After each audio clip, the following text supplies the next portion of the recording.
What about the secondary? Obviously with Jordan out, there were some new personnel, communication. What were some of the things you were working on this week in practice leading up to today's game? Communication. We were definitely talking all week, and we knew we had to communicate well. We blitzed a lot, and we knew we had to be on the same page with everybody. Me and Tanner had to talk to the corners real well.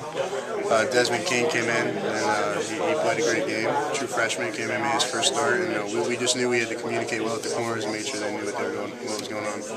In listening to Coach Ferentz last week, he basically said most of the mistakes last week in the secondary were correctable errors. Do you agree with that? Yeah, we just lack of communication, and it was all correctable. It was just little things that could be easily fixed. Did you find yourself being more vocal today?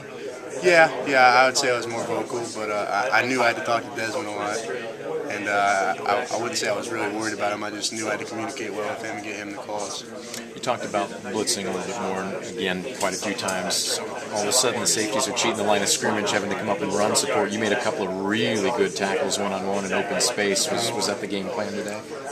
Yeah, we knew we wanted to come after him on third down, and we brought the linebackers a lot, and it left the safeties in a lot of man-to-man coverage. And there was one towards the end of the game that I should have had a better break on the ball, but and we know they get outside that the safeties that come up and make a tackle, and that's just what I had to do. Can you talk, because I think maybe the casual fan thinks about corners being more the cover guys. You've got to make a read and then decide whether you run support, whether you're dropping back in coverage, just how much ground you have to cover back there.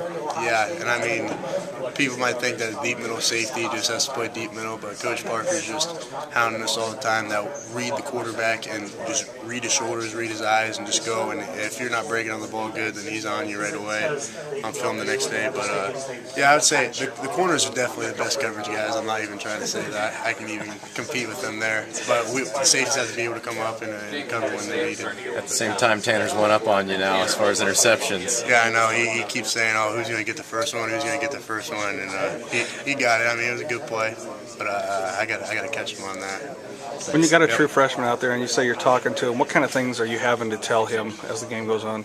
You just got to make sure he knows what the coverage is. I mean, he just started learning the defense in camp. He's not an older guy, and we just got to make sure that he knows what he's doing, what the coverage is, and just be sure, because we can't have any mental errors in the back end because that's a touchdown.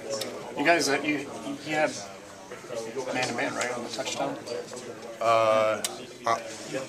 No, we were in cover 8. No, we were. But I mean, with the corner, he's basically man-to-man on that. Mm-hmm. Yeah.